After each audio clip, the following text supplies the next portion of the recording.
Welcome to Conversations with Kay. I'm Kay Ryder. And every week I talk with Vermonters who are leaders in the fields of government, healthcare, education, the arts, and community life. And welcome to our radio listeners, 99.3 FM WBVT LP. And 10 o'clock on Sunday mornings, you can get us on 99.3. My guests are from the Lyric Theater, the spring production of Matilda. And I have here Ian Ferris, who is the director, and Nate Venet, who is the music director. Welcome. Thank you. Nice to have you here. Ian, has the Lyric Theater ever performed Matilda? No, this will be the first time that they've done it. The show closed on Broadway, I believe, in 2015. This is a relatively new show for community theaters to do. And as soon as the rights came out, Nate and I jumped all over it and decided to do it. I suppose you do have to jump right in because there's competition. To some degree, regional. They don't want too many companies doing the same show in the same region. So, right, that makes sense. Yeah. Right. Now, when and where will Matilda be performed in Burlington? It's going to be April 2nd through the 5th at the Flynn Theater main stage. Great. Flynn's a great place. Oh, absolutely. And the Lyric Theater helped make it happen. Right back in the early history. Yeah, 46 seasons. Great, wonderful, wonderful. Congratulations. Thank you. Matilda is an unusual little girl, and when you were casting the role, what were you looking for something special? The people who were trying out. Yeah, saying she's a special little girl is a bit of an understatement. The character, she's smarter than any adult in the room. Right? She's very well read. She's smarter than her teacher even. The folks that recognize this embrace this and they want to lift her up. But our villains in the show, her parents and the school headmaster, they want to bring her down. Isn't that interesting? Yeah. Some people hate to see success, don't they? Yeah. Absolutely. Please, you've told us a little bit about the plot of Matilda already. Nate, do you have anything to add about the plot? I mean, we have the villains, we have the good guys, and this marvelous heroine. Yes. Well, I don't want to spoil anything for people who haven't read the Roald Dahl story or haven't seen the musical, but the show really sort of follows Matilda, who, like Ian said, has a lot of people around her who seem really interested in keeping her down. She does have one teacher at school who sort of encourages her and recognizes how special she is. And the story really just follows Matilda having to deal with the struggles of the people in her life who are standing in her way. And I will say that, it is a relatively happy ending. So it's not a tragedy. So things turn out well for Matilda at the end. Okay. I'm talking with the folks from the Lyric Theater about their spring production in April, their production of Matilda. And I have Ian Ferris, who's the director, and Nate Venet, who's the music director. How do you guys get along? Music director, overall director? You share the turf? Yeah, pretty well. This will be the second show we've worked on in this capacity together. The first one went well enough that we decided to do it again. Good. Yeah. Well, that doesn't always happen, I'm sure, but we won't talk about that, right? No. Everybody's happy at Lyric. Yeah, yes. Absolutely. Absolutely. Now, Matilda is when we meet her, she's a very unhappy, she's unappreciated, as you said. I mean, she's unappreciated girl, and she loves to read. How does reading make her life better? It's her escape from the world that her parents have created for her. Her parents much prefer television to books. So she would much rather learn from books. She feels she can get more out of them from reading rather than watching a television. So, and her parents degrade her for being so much smarter than they are. And so that's one of the struggles that she works in the show to overcome is, but it comes through her love of books ultimately. And I'd say too, her imagination, and I think we all can agree that books can help inspire the imagination, and many of us, I know, as a kid, books were the gateway to so many different places and stories, and that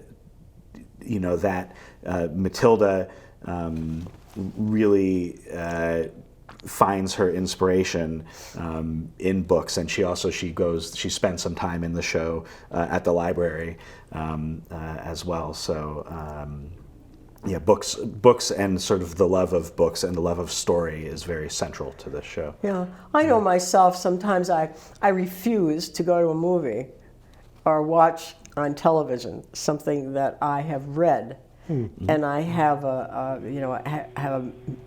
in my mind, I have what these people look like and what they would act like. I mean, I read The Handmaid's Tale, and I didn't watch it on TV. Right. I had my own thoughts on it. I just refused to do it. Yeah. You ever do that? Yeah, I mean, it's a very rare instance where a movie is equal to or superior than the book. Right? Very rare. Gone with the Wind. But so yeah, and I think it's wonderful though sometimes when you've read a book and then you see a film after the fact, and the film actually does look like what you saw. Oh, yeah. Because, and that goes back to the author who wrote the original material, because their descriptions of the scene and the characters were so vivid that in order to put that on the screen, They caught it perfectly. Yeah, exactly. I think we'd be remiss at this moment if we didn't say that, of course, Matilda the musical is based on a book, by Roald Dahl, and who many people have written his stories for children, but sort of dark and not necessarily what you always consider to be a children's book. But The Witches, James and the Giant Peach, Charlie and the Chocolate Factory, Willy Wonka. All these are Roald Dahl stories that have been made into numerous films, musicals, and other things. So there's, they're definitely beloved stories. Yeah. Well, of course, Grimm's fairy tales weren't really for children. Right. Right. Oh yeah, very grim. Yeah. Very grim. Absolutely. Why is it important, though, in Matilda's life, that she has a teacher? As it turned out, this is a teacher who actually looks at this child and says, "Wow, this kid has something. I need to encourage her. I don't want the world to beat her down." That's terribly important, isn't it? Oh yeah. Miss Honey, her teacher, recognizes how special Matilda is very early on in an interaction with her, and she really throughout the show helps Matilda, but Matilda also helps her. It's a symbiotic relationship between the two of them, and it's really wonderful the way it plays out in the show, how much they help each other grow and become better people. Right. Yeah. Nate, do you have anything else to say about that? No, I think that's exactly right, and in addition, right, that's sort of a universal need, and not just a need for children, right? What's so great about Miss Honey and Matilda is that anyone can find themselves in a situation where they feel like things that they think are special about themselves are not respected or appreciated by those around them, and that's what our friends and our family and our loved ones and community. That's what hopefully they're there for, is to help show us that we are valued and special. So, very often when we read about people who are famous, who've had great success, they have someone in there, a mentor. They very often will mention one or two people who have really, really helped them. Yeah. And often it was just, paying attention to them, seeing, listening to them, whatever. Yeah. Great. That's one of the wonderful things about this story, is because I really feel that these two characters mentor each other. It's not just a teacher mentoring a student. They are really learning from each other and growing with each other. Yeah, I'm reminded of The King and I, Getting to Know You. Great tune. Great tune. not in this musical, but Oh, you've done a lot of great musicals. Yeah, absolutely. Wonderful. Miss Honey is nice. And we have the villainess, if you will, the headmistress of the school. She's into child abuse, as far as I'm concerned. Miss Trunchbull, and she actually hates children, as I've read about her.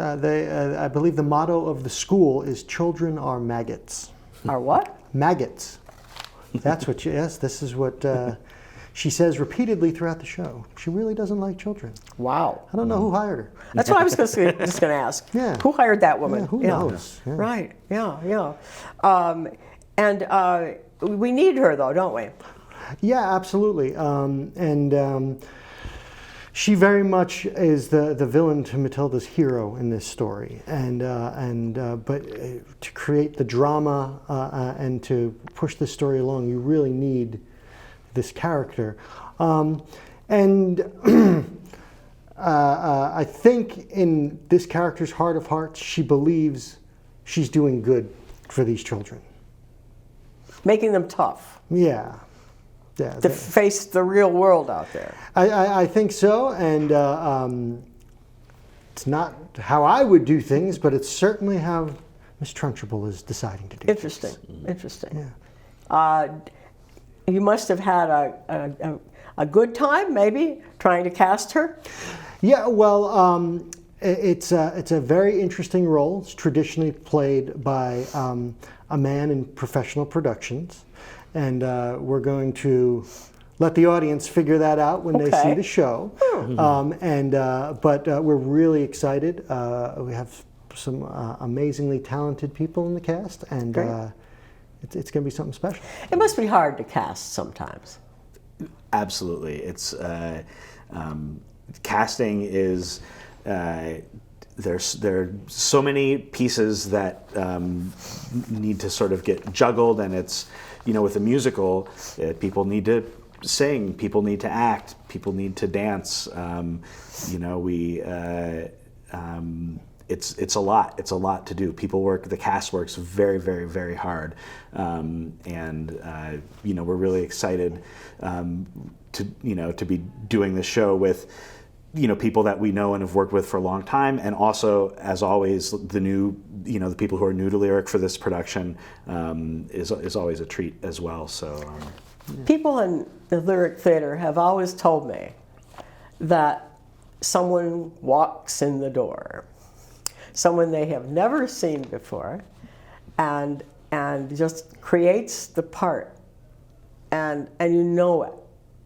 Having worked on college productions and other things, I know this is true too.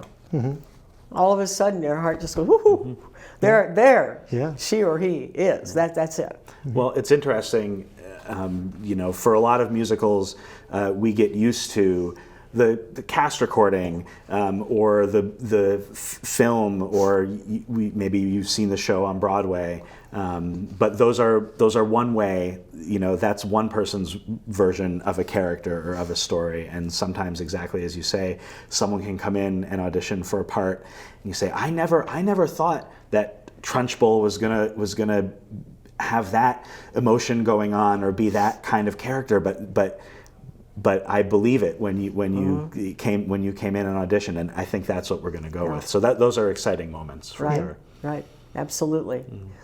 I'm going to ask you a question, and maybe you answer this for me. You can't teach someone how to sing. If someone is not able to sing at all. You can't really teach that if they don't have an ear for it. Is it easier to deal with the dramatic side, to try to teach someone how to be more dramatic? They're equally unteachable. Okay. Is what I would say. You either you can coach somebody to get better, right? But they have to want it. They have to want that to get themselves there, to get themselves better, you know. And one of the incredible things about, you know, casting a show is when people audition, what they bring to you. You know, it may not be what you're looking for, but like you may see something that you didn't even know was there. Yeah. Oh wow, you know, that's interesting and new. Yeah, and then there are some shows like My Fair Lady, where the male lead, Professor Higgins, he doesn't really sing. He doesn't really sing. He talks more. But again, you know, what's interesting with that show is there are melodies written for all of those songs, right? And Rex Harrison went into that production, and he didn't have the vocal chops, and so he did what he could with it, and so we're very used to Higgins not singing, so to speak. But someone, you know, you could do a production and have Professor Higgins sing all those parts, those melody notes correctly, and that would just be a different take on it. That would add a lot, wouldn't it? Yeah. That would add a lot. Yeah. Great. Let's go back to the Wormwoods. Matilda's parents. What an image. Yeah. Her parents. They would represent sort of what we would call culture now. We have our phones. We have our TV. You know, we aren't interested in, you know, a lot of, you know, they say that nobody reads anymore. I've been reading that for years, that nobody reads anymore. And they are, you know, they don't want to really, you know, I'm having my own little life. Don't bother me with anything else. Yeah. They send her off to school. Bye-bye, kid, you know, type of thing. But she, would she have developed the way she did with all her reading and going to the library and finding the world there if she hadn't had parents like that? Probably not, because, you know, kids have the tendency to rebel against their parents, right? Right.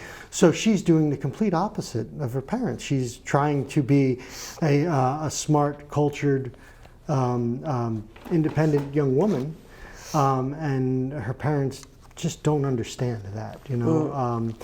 There's an interaction in the show between Mrs. Wormwood, Matilda's mother, and Miss Honey, where she says, Miss Honey, you chose books and I chose looks. Ooh. Yeah. So, you know, Matilda's parents, their priorities are kind of flipped upside down. You know, they care more about themselves than they do about their kid. They would rather her, you know, sit quietly in front of a TV and absorb that way, rather than letting her imagination grow and run wild with her books. They really don't like her. In one scene, her father tears apart the book in front of her as punishment for her reading. Oh.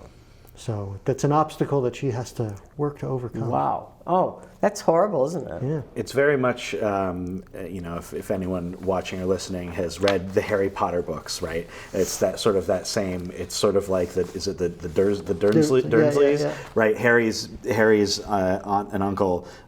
It's, you know, very similar. You know, I'm sure J.K. Rowling took a tip from Matilda a little bit, that it's a very similar situation where, you know, there's a kid who is special and interested and smart, and parents who just are dolts, for lack of a better word, and really sort of violently resistant to the kid flourishing in any way. So amazingly bad. Yeah. I'm talking with folks from the Lyric Theater, the spring production of Matilda. And I'm talking with Ian Ferris, who's the director, and Nate Venet, who's the music director. Now, Matilda, in addition to all this brain power, she has a very special power. She has what's called psychokinetic powers. What are those? The ability to move things with her mind. She, without giving away too much... No, she doesn't tend to use it much, does she? No, she doesn't even know that it's there, but there are certain things that bring it out in her, that push her frustration to the brink, and then this happens, and she's just as surprised about it as the audience will be. Ah, that's great. Surprises are good in shows. Yeah, absolutely. Yeah, we won't talk any more about this. Okay. We won't say any more about this. But another lovely thing about Matilda, I think, is that, in addition to being so brainy and loving to be in the library and things like that, she has friends and she cares about people, doesn't she? Yeah, absolutely. One of the people in the musical that they created for this story was the librarian, who wasn't in Roald Dahl's book, so they took some artistic liberty with adding this character, but it's a really important character that comes throughout the show at various points. Matilda is expressing a story to her that she's created, the interaction, and you can tell that these people genuinely care about each other, and so she is very empathetic to her schoolmates as well, and right from the get-go, you can tell that she's different than the other kids because she's there to help them and lift them up as well. That's great. Yeah, that's great. Yeah. She's a very strong, independent, powerful little girl. Okay, so Roald Dahl really wrote a book about girl power. And this is very important today, isn't it? Yeah, absolutely. We're excited to give this opportunity to young girls throughout this community to see this kind of character, because it really is a strong, wonderful depiction of a young girl. That's great. That's great. Ian, where would someone call to get more information? And I know you have a great website. Yeah, you can go to lyrictheatervt.org to get information about the show, and 86 Flynn for tickets. And flyntix.org for tickets as well. And the Lyric phone number is 658-1484 if anyone just wants General to call info. for general Right. info about the show or Lyric. Right, great. Now, each of you have a long history with Lyric. Tell us a little about it. My first show that I saw, the first Lyric Theater show I saw was probably The King and I, which... Oh, it was a great show. Yeah, that was great. And that was in, I think, 2003 or 4, around then. For years I was like, oh, I should audition. I don't think I could do it. And then finally in 2012, I auditioned for Rent. Nate was the music director for that show. And I got cast in one of the principal roles in that show. And they've been unable to get rid of me ever since then. Oh, well, good. Yeah. Good. Yes, yes. And I think, since, as you said, the first show you saw, so I grew up around here, and the first show I saw was The Music Man back in 1980. That was a great show, too. I've been to a lot of Lyric shows. Somewhere in the 80s. But my first time being involved was in 2002. We did Joseph and the Amazing Technicolor Dreamcoat. And I've been playing piano or on stage or music directing in some capacity for almost every production since then. So, well, I know that there are great dances and catchy music in Matilda. You were directing a lot of children, both of you. You have to direct children a different way from adults? Yeah, they absorb information very quickly. So, but in doing so, they'll create their own interpretation of the material. So sometimes you'll have to work to, bring them in line with the vision that in case it differs. Right.